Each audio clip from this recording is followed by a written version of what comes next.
Hello students, आप सब कैसे हो। जैसा कि मैंने लास्ट वीडियो में आपके साथ 10 पॉइंट डिस्कस किए थे ना कि रिटर्न है हमारे पास फॉर्म कितने हैं 10। ठीक है, तो डिफरेंट जो टैक्स पेयर है उनको अलग अलग फॉर्म सूट करता है, तो उसके अकॉर्डिंग वो फॉर्म क्या कर देंगे, फिल कर देंगे। तो पहला टॉपिक हम लेते हैं। पहला फॉर्म कौन भरेगा? GSTR 1, जो monthly statement of outward supply. Monthly statement एक महीने की, जो कि आउटवर्ड मतलब जो सप्लाई चलेगी उसकी डिटेल भेजनी है, और अगले महीने की 10 तारीख या उससे पहले पहले हमने ये डिटेल इनकम टैक्स ने GST के अंदर रिटर्न फिल करनी है। ठीक है, इसको हमें आज हम इस वीडियो में सिर्फ GSTR 1 फॉर्म को ही डिस्कस करेंगे। ठीक है, मंथली स्टेटमेंट ऑफ किसकी? मंथली, एक महीने की स्टेटमेंट ऑफ आउटवर्ड सप्लाई, मतलब जो सप्लाई हाथों से जा रही है ना। सेक्शन कौन सा है? सेक्शन 37। ठीक है, 37 तो पता चल गया। सेल ड्यूरिंग द मंथ, जो एक मंथ के अंदर क्या हुई है, सेल हुई है। ठीक है, तो आपको पहला पता चल गया। पहला टॉपिक है हमारा, इसके लिए फॉर्म कौन सा भरा जाता है? GSTR 1 भरा जाता है। तो इसके प्रोविजंस है। ठीक है, तो इसके अंदर हमारे पास 5 पॉइंट है जो मैंने आपके साथ डिस्कस करने हैं। प्रोविजन क्या, मतलब कि हर टॉपिक में ये 5 पॉइंट होंगे। ठीक है, काफ़ियों में अलग से पॉइंट भी हो सकते हैं। ठीक है, जब भी आपने स्टेटमेंट भरनी ना, तो हमें बताइए कौन पर्सन भर सकता है ना, ये सारी चीज़ें। ठीक है, तो सबसे पहले हमारा पॉइंट आ जाता है person liable to furnish detail of output supply. जैसे कि मैंने अभी पहले बोला ना, आपके माइंड में तो क्वेश्चन आया होगा ना कि कौन होगा, कौन भरेगा आउटपुट सप्लाई। तो ये मैं आपके साथ डिस्कस करूंगी। Time limit for furnishing detail of output. Time limit वैसे तो मैंने बता दिया कि अगले महीने की 10 तारीख है, उससे पहले पहले हमने भरना है। टाइम लिमिट भी बता दिया। Detail of outward supply, outward supply की डिटेल, जो भी मंथ में जो भी डिटेल है ना, उसकी डिटेल लिख के भेजनी है, और जो हमारा फॉर्म में ये डिटेल पूछी होगी हमने वो करनी है। दूसरा है procedure for submission of output supply, है ना। क्या जब आपने GST के अंदर रिटर्न बननी है तो उसके क्या स्टेप्स होंगे, है ना, क्या स्टेप होगा। पहला स्टेप ये होगा, दूसरा स्टेप ये होगा, तीसरा स्टेप होगा। तो उसके अकॉर्डिंग हमने प्रोसीजर, ठीक है, क्या क्या स्टेप है।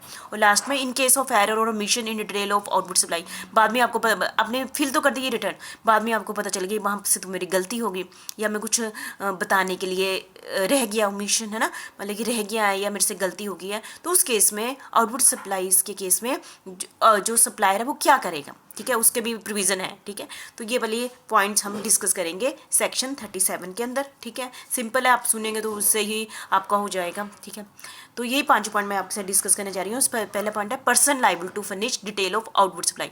सेक्शन 37 हमारा, क्योंकि हमारा सेक्शन ये कौन सा चला हुआ है, जो पहला टॉपिक हमारा था GSTR 1 जो भरेगा, ये कौन सा सेक्शन 37 सब सेक्शन 1 है। ठीक है, नहीं 37 है, तो जो हमारे इसके अंदर जो पॉइंट्स हैं उसके लिए सब सेक्शन 1 है। पर्सन लाइबल, कौन पर्सन की लाइबिलिटी बनती है, लाइबल कौन होगा? एवरी रजिस्टर्ड पर्सन, जो भी पर्सन रजिस्टर्ड है GST के अंदर रजिस्टर्ड है, उसकी लाइबिलिटी बनती है कि वो ये मंथली रिटर्न भरे। एवरी रजिस्टर्ड पर्सन, समझ गए। एक्सेप्ट मतलब ये लोग नहीं आएंगे, GSTR 1 फॉर्म नहीं भरेंगे। ये क्यों नहीं भरेंगे? क्योंकि इनपुट सर्विस डिस्ट्रीब्यूटेड वो फॉर्म भरेगा 6th, तो वो तो ये GSTR 1 नहीं भरेगा, एक है ना। और वैसे ही जैसे नॉन रेजिडेंट टैक्सेबल पर्सन, ये कौन सा फॉर्म भरेगा? 5th, तो वो भी इस टॉपिक GSTR में, क्योंकि आपको मैं अभी टॉपिक कौन सा करा रही हूँ, GSTR 1 करा रही हूँ, तो वो भी ये नहीं भरेगा। ठीक है, ए पर्सन पे tax under provision of section 10 composition scheme.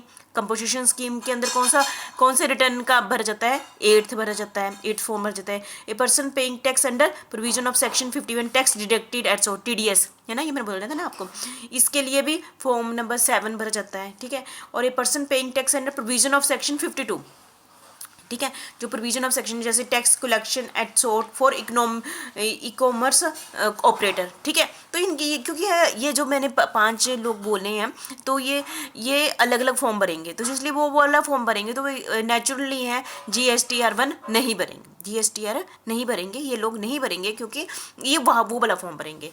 तो वैसे क्योंकि हमारा हेडिंग क्या है, एवरी रजिस्टर्ड पर्सन में, तो ये भी आ जाते हैं ना, इसलिए एक्सेप्ट करके यहाँ पर लिखा गया है। ठीक है, तो पहला टॉपिक आपका हो गया, कौन से पर्सन लाइबल है सेक्शन 37(1) जो भी रजिस्टर्ड है, लेकिन उनमें से किसको निकाल दें, इनको निकाल दो, फिर जो बच जाएंगे वो सारे रजिस्टर्ड पर्सन क्या करेंगे, GSTR 1 वाला फॉर्म भरेंगे। ठीक है, दूसरा है time limit for furnishing detail of output supplies.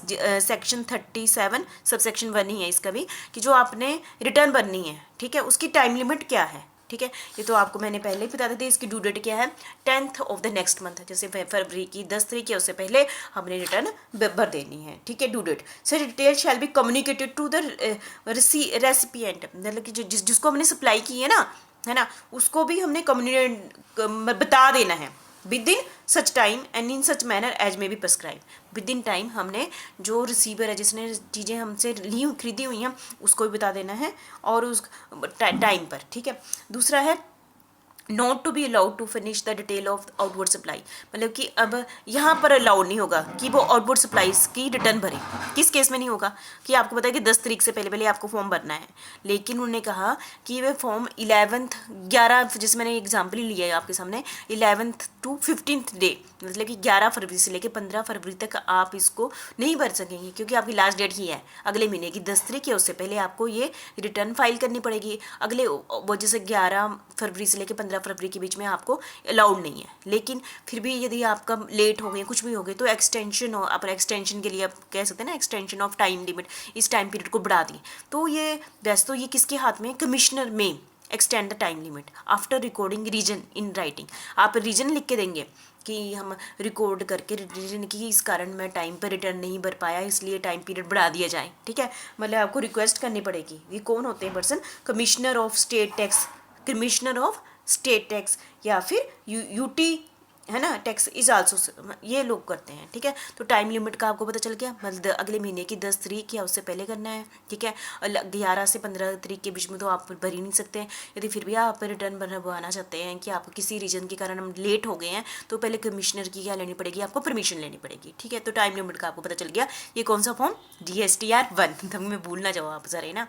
तो हमारा थर्ड है, तो ये अब आपके माइंड में क्वेश्चन आता है कि इसके अंदर क्या डिटेल भेजनी है। हम नहीं ना हर मंथ भेजो आप डिटेल ऑफ आउटवर्ड सप्लाईज, क्या डिटेल बननी है, कौन सा फॉर्म है हमारा, GSTR 1, ठीक है। इसमें हम डिटेल बनी है, इनवॉइस क्या होता है आपको पता है, ये हमने पिछला एक चैप्टर पूरा कंप्लीट कर लिया है। इनवॉइस, टाइप्स ऑफ इनवॉइस भी कर लिए हुए हैं, तो वो वाली बननी है। डेबिट नोट यदि आप है ना सप्लायर का, वो भर देना है। होंगे तो क्रेडिट नोट होंगे तो वो भी इसमें डिटेल भर देनी है। रिवाइज्ड इनवॉइस है ना, ये भी हमने सारे टाइप्स ऑफ इनवॉइस कर लिए ना, वो सारे आपने यदि आपके हैं तो इनवॉइस हमने ये सारी डिटेल आउटपुट सप्लाईज में दे देनी है, ठीक है। तो इसी के अंदर हमारा था procedure for submission of output supply, मतलब कि क्या क्या प्रोसेस अपनाएगा टैक्स पेयर जो जिसने GSTR 1 बनना है, तो क्या क्या प्रोसेस बनाए। इसके 3 स्टेप हैं। पहला स्टेप है submission of the output supply by supplier, किसके द्वारा सबमिट किया जाएगा, ये सप्लायर द्वारा, ठीक है। कौन सा फॉर्म किया जाएगा, GSTR 1 इलेक्ट्रॉनिक ना, ये तो आपको बताइए जी। हम GSTR है, ये GSTE नहीं है, ये तो गलती से टाइप हो गया। GSTR 1 वाला फॉर्म कौन करेगा, आउटपुट सप्लाई के केस पे सप्लाई करेगा और ऑनलाइन करेगा, ठीक है। तो पहला स्टेप हो गया, भर दिया फॉर्म, निकाला आपने, GST की साइड में गया, GSTR 1 फॉर्म निकाला और उसको पूरा डिटेल किसने भर दी, सप्लायर ने भर दी, ठीक है। दूसरा स्टेप क्या हो गया, दूसरा स्टेप क्या होगा भरने के बाद, step 2 communication of the detail of output supply to recipient, जिस रेसिपिएंट मतलब जो जिसने आपसे सामान खरीदा हुआ है ना, उसको आपने उसके बाद डिटेल भेज दी आउटपुट सप्लाई टू रेसिपिएंट। उसमें इलेक्ट्रॉनिक ऑनलाइन ही भेजेंगे, ठीक है। उसमें क्या क्या भेजेंगे आप, ठीक है। Supply shall be made electronic भेजेंगे, जिसमें part A of form GSTR 2A, in form GSTR 4A and in form GSTR 6A after the due date of filing, after the due date after 10th of the month. मतलब पहला काम step यही करना है ना, पहले तो आपने GST रिटर्न भर दी, उसके बाद आपने बताना है रेसिपिएंट को जो ये इलेक्ट्रॉनिक ये वाला फॉर्म हमने भेज दिया detailed GSTR 4A GSTR 6A अगले महीने की 10 तारीख के बाद। 10 तारीख तो इनके लिए है ना पहले में, फिर उसके बाद उसने डिटेल भेज देनी है उनको, ठीक है। आफ्टर फिर एक्सेप्टेंस और rejection of the detail by supplier section 37(2), ठीक है। फिर वो इलेक्ट्रॉनिकली वो बताता है, उसके साथ डिस्कस होती है किसके साथ, रेसिपिएंट के साथ ना। अब डिटेल भेज दी, हो सकता है कि आपका फॉर्म मैच ही ना हो, इनपुट है ना, हो सकता है नहीं, जैसे एक्सेप्टेंस और rejection the detail by supplier, supplier ने इन्फॉर्मेशन दी होगी ना, किसको दी भी होगी। एक तो ये GST के अंदर पहला फॉर्म भर के दे दिया ना, आपने यहाँ इन्फॉर्मेशन भेज दी, बाद में देखा और उसको भी भेज दी दूसरे स्टेप में, किसको बोल दिए, रेसिपिएंट को भेज दी। तो उसके बाद आप सप्लायर डिटेल एक्सेप्ट भी कर सकता है और रिजेक्ट भी कर सकता है इलेक्ट्रॉनिक, ठीक है। इसमें the detail of the inward supply added, है ना। इनवर्ट सप्लाई जो हमारा सेकंड टॉपिक है ना, ये तो हमारा पहला टॉपिक चला हुआ है एडिट, उसको भी हम इसमें और उसके साथ मैच करेंगे, ठीक है। Form GSTR 2 form GSTR 6 shell be made, है ना, तो इलेक्ट्रॉनिक करेंगे। यदि उसमें फिर भी कुछ डिफरेंस होता है तो नोटिफाइड करेगा, notified by modification by recipient, ठीक है। ये मॉडिफिकेशन करके भेजेगा सप्लायर को, ये मॉडिफाई फिर भी ये सप्लायर देखेगा कि उसको एक्सेप्ट करना है कि रिजेक्ट करना है। तो आपको समझ आ गया होगा। इसमें है इलेक्ट्रॉनिक भेजेगा, ठीक है। इनफॉर्म GSTR 1A भेजेगा, ठीक है। ऑन और before the 17th day but not before the 15th day of the next month, अगले महीने की, देखो 10 दिन के अंदर इसको भेजा, 10 दिन के बाद 10 तारीख के बाद उसने रिसीवर को भेज दिया। रिसीवर जो भी करेक्शन होगी वो कौन सी डेट को भेजेगा, 17th date but not before the 15th day, मतलब 17वें दिन भेजेगा वो, ठीक है।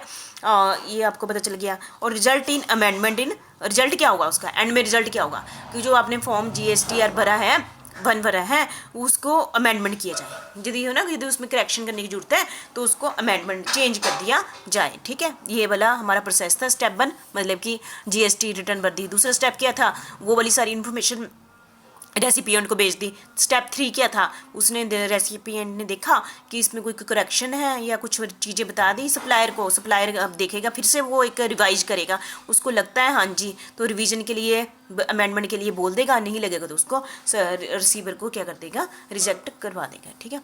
नेक्स्ट हमारा है इसी का ही, इन केस ऑफ एरर और omission in detail of output supply, पता चल जाता है सप्लायर को यहाँ पर जी गलती है, आउटपुट सप्लाई में डिटेल में कुछ गलती है या कुछ छूट गया है, तो क्या करेगा supplier in case of error हो गया या फिर ओमिशन भूल गया है GSTR में कुछ चीज़ें बताना डिटेल में, in detail of output supply, तो क्या करेगा, तो क्या करेगा, रेक्टिफाई एरर और ओमिशन, है। तो उसके पास क्या ऑप्शन आ जाती है, any register who is furnish the section 37 जो हमारा पहला टॉपिक था ना, उसने भर दिया और टैक्स पेड कर दिया, उसने अनमैच्ड हुआ उसका, मतलब कि उसमें करेक्शन रहेगी, तो वो क्या करेगा, रेक्टिफाई करेगा और, है ना, रेक्टिफाई करेगा। दूसरा हमारा स्टेप होता है नो रेक्टिफिकेशन ऑफ एरर और ओमिशन, नहीं करेगा, है ना।